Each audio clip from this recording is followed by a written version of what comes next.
இந்த எஸ்ஐஆர் அப்படின்றது சாமானிய மக்களை பொறுத்த அளவுக்கு ஒரு வாக்குகள் இருக்கா அப்படின்றதுனால ஒரு சென்சஸ் மாதிரி ஒரு இதை எடுத்துக்கிறாங்க.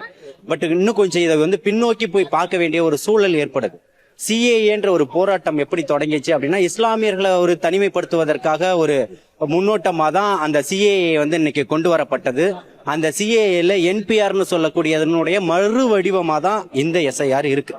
இந்த இதுல அதுல இஸ்லாமியர்களை மட்டும் சிஏஏல தனிமைப்படுத்துறதுக்கான ஒரு சூழல் உருவாகுது. வாக்குகளை இங்கிருந்து நீக்குவதற்கான ஒரு சூழல் உருவாகுது. இஸ்லாமியர்களையும் சிறுபான்மை மக்களையும் அதிகாரமற்றவர்களாக மாற்றுவதற்காக ஒரு சூழல் ஏற்படுது. அப்படின்னா என்பிஆர் அப்படின்றது இன்னைக்கு இருக்கக்கூடிய பொதுஜன மக்களுக்கும் அதே ஒரு சூழலை தான் ஏற்படுத்துது. அதுதான் சிஏஏ போராட்டத்திலேயே முன் வச்சோம்.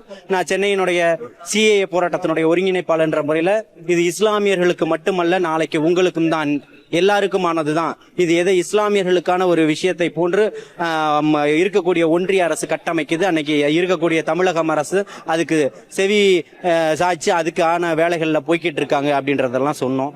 அதே தான் இன்னைக்கு நடந்திருக்கு.